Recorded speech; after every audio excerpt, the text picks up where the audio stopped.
Hello student, कैसे हो आप सभी। आशा करता हूँ अच्छे होंगे, स्वस्थ होंगे। जीएसएम क्लासेस में आप सभी का फिर से बहुत ज़ोर से स्वागत करता हूँ। तो चलिए बिना देरी किए आज का सेशन स्टार्ट करते हैं। और आज का सेशन जो हमारा होने वाला है, जनजाति आंदोलन होने वाला है। ठीक है, आज हम अपन जनजाति आंदोलन के बारे में पढ़ेंगे। और कल अपन ने 1857 की क्रांति के बारे में पढ़ा था। ठीक है, तो वो वीडियो अपलोड कर दिया है, अगर नहीं देखा हो तो उसको भी देख लेना। ठीक है, आज अपन बात करेंगे जनजाति आंदोलन के बारे में। और जनजाति आंदोलन में सबसे जो पहला टॉपिक अपना रहने वाला है वो है मीणा जनजाति। ठीक है, तो मीणा जनजाति के बारे में देख लेते हैं। 1924 में आपराधिक जनजाति घोषित किया गया मीणाओं को। ठीक है, और 1930 में जरायम पेशा कानून लगाया गया, जिसके तहत प्रत्येक मीणा स्त्री पुरुष को थाने में जाकर हाजिरी लगानी होती थी। ठीक है, जो बालिग थे 18 साल से जिनकी आयु ज़्यादा थी, उनको सबको क्या करना होता था, थाने में जाकर के अपनी हाजिरी देनी होती थी। उसको क्या बोलते हैं अपन, जरायम पेशा। ठीक है, 1933 में मीणा क्षत्रिय सभा का गठन हुआ। मीणा क्षत्रिय सभा का गठन कब हुआ, 1933 में। और 1944 में मीणाओं की महापंचायत हुई। कहाँ हुई, नीमका थाना में। और जिसके जो अध्यक्ष हैं वो मुनि सागर थे। कौन थे, मुनि सागर। और मुनि सागर जी ने एक पुस्तक लिखी थी जिनका नाम है मेन पुराण। कौन सी पुस्तक, मेन पुराण। किसने लिखी, मुनि सागर ने। और जो मेन पुराण जो पुस्तक है, ये मीणाओं का क्या कहलाता है, पवित्र ग्रंथ माना जाता है। जो मेन पुराण जो पुस्तक लिखी है मुनि सागर जी ने, ये मीणाओं का पवित्र ग्रंथ कहलाता है। ठीक है, चलिए आगे बढ़ते हैं। 1944 में जयपुर मीणा सुधार समिति का गठन हुआ। 1944 में जयपुर मीणा सुधार समिति का गठन हुआ। ठीक है, और इसके अध्यक्ष थे बंशीधर शर्मा। ठीक है, मई 1946 में जयपुर में जरायम पेशा में थोड़ी छूट दी गई। 1946 में जयपुर में जरायम पेशा में थोड़ी छूट दी गई। 28 अक्टूबर 1946 को बागाबाद सम्मेलन हुआ, जिसमें सभी चौकीदार मीणाओं ने अपने पदों से जो है इस्तीफे दे दिए थे। ठीक है, और 1952 में जरायम पेशा पूर्णतः समाप्त हो गया। जो थाने में जाकर के हाजिरी लगानी होती थी, ये सिस्टम जो है, जरायम पेशा कानून जो है 1952 में बिल्कुल ख़त्म कर दिया गया। किन के प्रयासों से, टीकाराम पालीवाल के प्रयासों से और हीरालाल शास्त्री के प्रयास से जो है जरायम पेशा पूर्णतः क्या हो गया, समाप्त हो गया। ठीक है, इसमें दो नोट लिख लीजिए। इस आंदोलन से ठक्कर बाबा का संबंध था। किसका संबंध था इस आंदोलन से, ठक्कर बाबा का। जनजातीय आंदोलन से ठक्कर बाबा का संबंध था। 28 अक्टूबर को मीणा मुक्ति दिवस मनाया जाता है। कितने अक्टूबर को, 28 अक्टूबर को मीणा मुक्ति दिवस मनाया जाता है। मीणा मुक्ति दिवस कब मनाया जाता है, 28 अक्टूबर को। ठीक है, चलिए आगे बढ़ते हैं। अब बात करते हैं अपन भगत आंदोलन या भील आंदोलन। ठीक है, अपन भगत आंदोलन को भील आंदोलन कह लें या भील आंदोलन को भगत आंदोलन कह लें, एक ही बात है। ये दोनों आंदोलन एक ही हैं, अलग अलग नहीं है। ठीक है, कई लोग सोचते होंगे कि ये दोनों जो आंदोलन है ये अलग अलग है, लेकिन ये अलग अलग नहीं है। ये आंदोलन जो है एक ही आंदोलन है। ठीक है,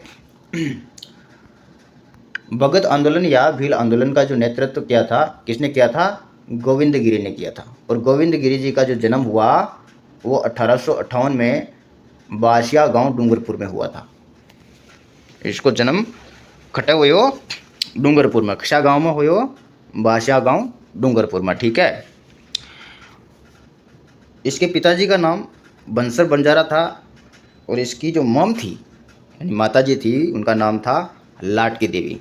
ठीक है, और गोविंद गिरी साहब जो है ये दो चीज़ों से प्रभावित हैं।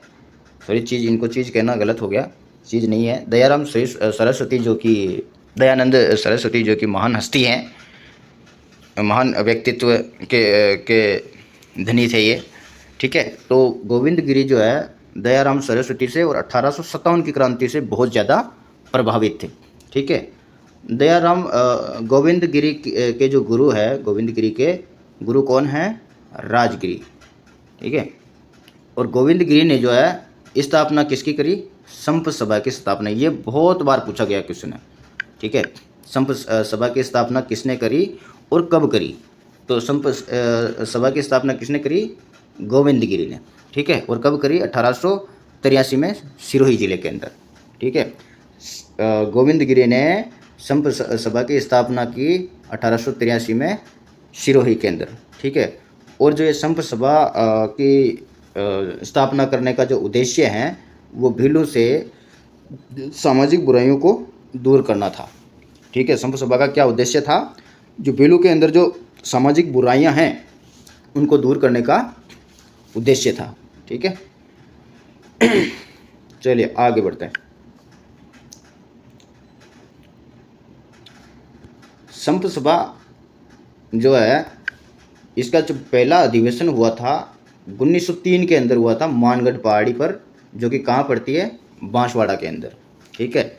ये जो मानगढ़ पहाड़ी में अभी जो ये है ना, आपको पता ही होगा, मानगढ़ धाम के नाम से भी इसको लोग क्या है जानते हैं। मैं एक बार गया भी हूँ, बहुत अच्छा जो है वहाँ पे वो बना हुआ है। ठीक है, स्मारक।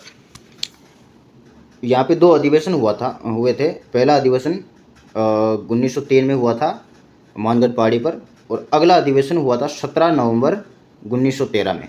ये भी कहाँ हुआ? मानगढ़ पहाड़ी बांसवाड़ा के अंदर। ठीक है। इस अधिवेशन में, यानी कि दूसरे अधिवेशन में, कर्नल सेटन ने या सटन ने, कर्नल सेटन या सटन एक ही है, कर्नल सेटन ने क्या किया यहाँ पे इस अधिवेशन में? गोलियाँ चलवा दी। ठीक है।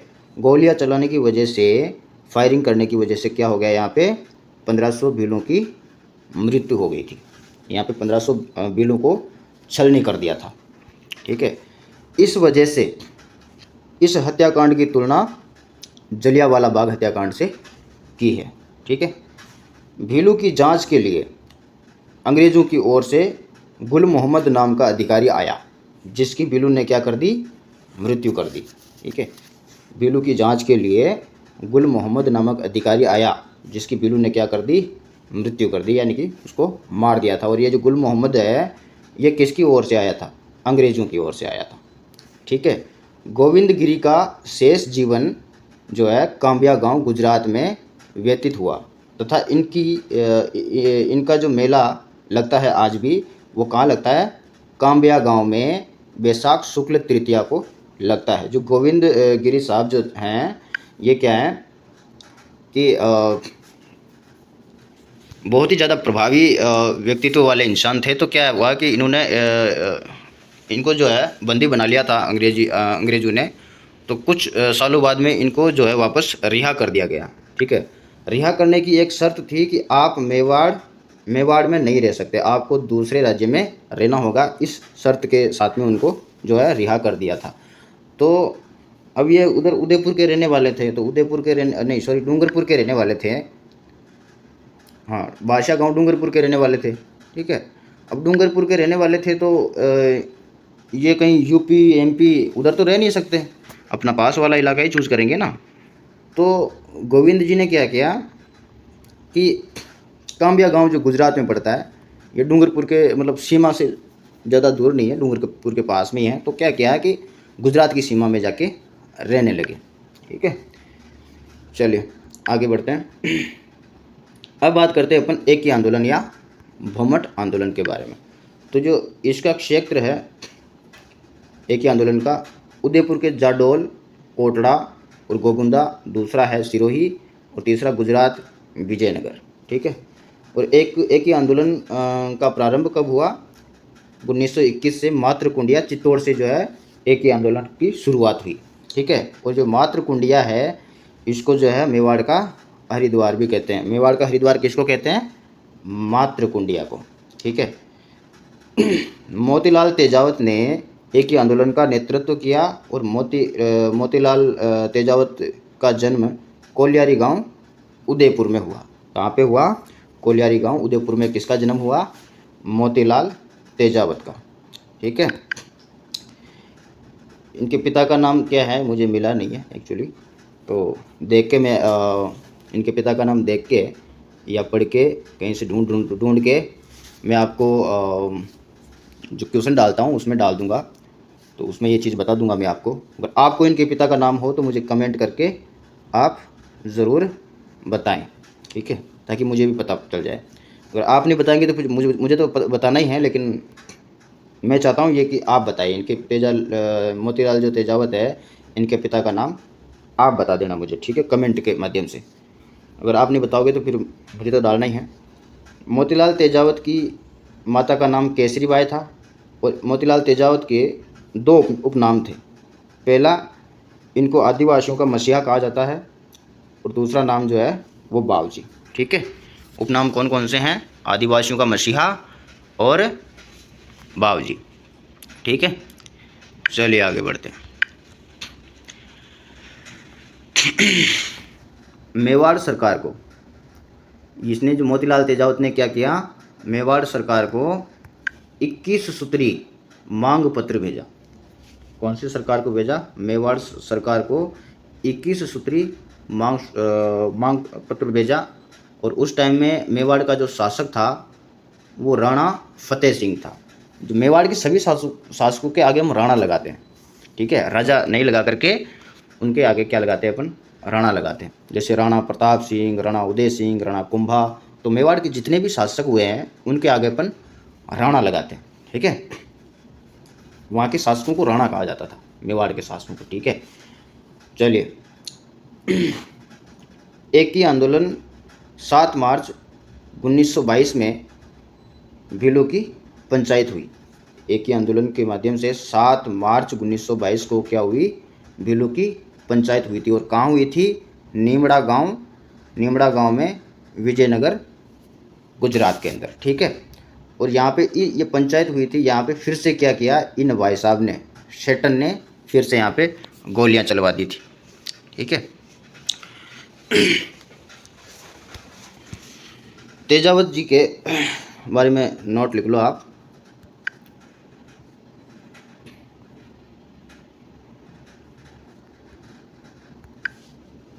गांधी जी के कहने पे आत्मसमर्पण किया था मोतीलाल तेजावत ने 1929 में। किसके कहने पे आत्मसमर्पण किया था? गांधी जी के कहने पे। किसने किया था? मोतीलाल तेजावत ने। कब किया था? 1929 में आत्मसमर्पण किया था। मणिशंकर कोठारी के कहने पर 1936 में मेवाड़ सरकार ने इन्हें रिहा कर दिया था, यानी कि 7 साल की सज़ा, 10 साल की सज़ा सुनाई थी, लेकिन 7 साल में इनको क्या कर दिया? रिहा कर दिया था, ठीक है। तो अपन कल बात करेंगे किसान आंदोलन के बारे में, अपन कल बात करेंगे, ठीक है। आज के लिए इतना ही। और पिछला वीडियो जो है 1857 की क्रांति के बारे में वो मैं डाल चुका हूँ, तो उसको देख लेना। मैं कोई भी टॉपिक मिस नहीं कर रहा हूँ, पूरा इतिहास में आपको कवर करवाऊँगा। बस साथ आपका चाहिए और बीच बीच में जो है मुझे प्रोत्साहन आपका मिलता रहना चाहिए, तो मैं और भी अच्छी PDF के साथ, अच्छे नोट्स के साथ आगे क्लासें लेके आऊँगा और बेहतरीन आपको जो है तैयारी अपनी तरफ से दूँगा। धन्यवाद।